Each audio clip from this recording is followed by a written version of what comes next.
పోటీ నెలకొంది. బీఆర్ఎస్ అభ్యర్థిగా మాజీ కలెక్టర్ వెంకట్రామిరెడ్డి, బీజేపీ తరపున రఘునందన్ రావు, కాంగ్రెస్ అభ్యర్థిగా నీలం మధు తమ అదృష్టాన్ని పరీక్షించుకునేందుకు రంగంలోకి దిగారు. ఈ నేపథ్యంలో తెలంగాణ ప్రజలు ఏమనుకుంటున్నారు, మెదక్ ప్రజలు ఎవరికి పట్టం కట్టబోతున్నారని ఉత్కంఠ నెలకొంది. మెదక్ లోక్సభ పరిధిలోని ఓటర్ల పల్స్ కు సంబంధించి మరింత సమాచారాన్ని మా ప్రతినిధి సుభాష్ అందిస్తారు. మరికొద్ది రోజుల్లోనే తెలంగాణలో ఓటింగ్ జరగబోతుంది. లోక్సభకు సంబంధించి జరగబోతున్న ఈ పోటీలో తెలంగాణ ప్రజలు ఏమనుకుంటున్నారు? ఒకవైపు బీఆర్ఎస్, కాంగ్రెస్, బీజేపీ ట్రయాంగిల్ పోటీ నెలకొన్న తెలంగాణలో ప్రజలు ఏమనుకుంటున్నారు? ప్రధానంగా మెదక్ లోక్సభ పరిధిలో 3 పార్టీలు కూడా తమ ఉనికి కోసం పాకులాడుతున్న పరిస్థితి కనిపిస్తుంది. ముఖ్యంగా గతంలో బీఆర్ఎస్ ప్రభుత్వం ఉండి కొద్ది రోజుల క్రితమే కాంగ్రెస్ అధికారంలోకి వచ్చిన పరిస్థితి ఉంది. అదేవిధంగా బీజేపీ కూడా రాష్ట్రంలో 1 సీటు నుంచి 8 సీట్లకు పెరిగిన పరిస్థితి కనిపిస్తుంది. 13వ తారీఖు నాడు లోక్సభకు ఎన్నికలు జరగబోతున్న ఈ తరుణంలో ఇక్కడి ప్రజలు, సిద్దిపేటలో ప్రజలు ఏమనుకుంటున్నారు, ఎవరికి ఓటు వేద్దామని వారు నిర్ణయించుకున్నారు, ప్రధానంగా వాటి కారణాలు ఏంటి తెలుసుకునే ప్రయత్నం చేద్దాం. ప్రధానంగా తెలంగాణ పల్స్ ఎలా ఉందో తెలుసుకునే ప్రయత్నం చేద్దాం. పదండి.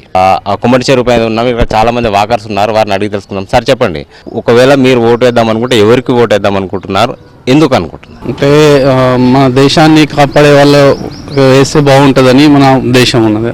ఇప్పటికీ మంచి స్థాయిలో ఉంది, ఇంకా మంచి స్థాయికి తీసుకోవాళ్ళకి వేస్తే బాగుంటుందని నా ఉద్దేశం. సో మేడం చెప్పండి, ఈ ఎన్నికల్లో మీరు ఎవరికి ఓటు వేద్దాం అనుకుంటున్నారు, ఎందుకు అనుకుంటున్నారు? మనకెవరు మంచిగా చేస్తే వాళ్ళకి వేయాలనుకుంటున్నాను. సో ఎవరు బాగు చేస్తారని మీరు అనుకుంటున్నారు? అంటే దేశపరంగా ఆలోచిస్తున్నారా, రాష్ట్రపరంగా ఆలోచిస్తున్నారా? మన దేశపరంగానే ఆలోచించాలి కదా. సో మీరు ఎవరికి ఓటు వేద్దాం అనుకుంటున్నారు, ఎందుకు ఆలోచన దిశగా వెళ్తున్నారు? స్టేట్లో ఏదైనా ఉండని, సెంట్రల్లో మాత్రం బీజేపీ రావాలి, వస్తుంది, అప్పుడే దేశం బాగుపడుతుంది. ఏ పార్టీకి ఓటేస్తే బాగుంటుందని మీరు అనుకుంటున్నారు? సెంట్రల్ అయితే మోడీ వేస్తాం, స్టేట్ అయితే హరీష్ రావుకి ఇస్తాం. సెంట్రల్ మోడీకి వేయడానికి కారణం ఏంటంటే ఇవాళ రకరకాల దేశాలల్లో మోడీ ప్రైమ్ మినిస్టర్ అయిన తర్వాత మనది ఎంతో ఎత్తుకు ఎదిగిపోయింది కాబట్టి మోడీకే ఇస్తాం. సో మీరు చెప్పండి, ఏమనుకుంటున్నారు? మేము కూడా బీజేపీకి వేయాలనుకుంటున్నాము. నరేంద్ర మోడీ గారి నాయకత్వంలో దేశాన్ని మరింత ముందుకు పోవాలని కోరుకుంటున్నాం అందరూ. సాధారణంగా మైనారిటీలు కాంగ్రెస్ వైపు చూస్తారు. అది కాంగ్రెస్ వాళ్ళు, మిగతా పార్టీ వాళ్ళు సృష్టిస్తున్న ముచ్చట తప్ప వాళ్ళు ఏం లేదు. బీజేపీ అందరినీ కలుపుకొని పోతుంది. ఎప్పుడో సబ్కా సాత్ సబ్కా వికాస్ అంటుంది. ఎప్పుడైనా నరేంద్ర మోడీ గారు 140 కోట్ల మంది గురించి మాట్లాడితే కానీ ఓన్లీ హిందీలో గురించి ఎప్పుడు మాట్లాడు, అది అందరూ తెలుసుకోవాలి. ఈసారి ఎన్నికల్లో మీరు ఎవరికి ఓటు వేయబోతున్నారు, ఎందుకు? వెంకట్రామిరెడ్డి. సో బీఆర్ఎస్ అభ్యర్థి వెంకట్రామిరెడ్డికి ఓటు వేయాలనుకుంటున్నారు, ఎందుకు? అంటే ఏ కారణాలు ఏంటి? రాష్ట్ర స్థాయిలో ఆలోచించి మీరు నిర్ణయం తీసుకుంటున్నారు? ఉద్యమాల గడ్డ కేసీఆర్ యొక్క ఆలోచన, హరీష్ ఆలోచన ప్రకారం ఈ మెదక్ మన తెలంగాణ మొత్తంలో దాదాపు 9 నుంచి 10 సీట్లు టీఆర్ఎస్ గెలుస్తారని నమ్మకం ఉంది. దాంట్లో భాగంగా మెదక్ సీటు కంపల్సరీ గెలుస్తుంది. 2.5 లక్షల నుంచి 3 లక్షల వరకు.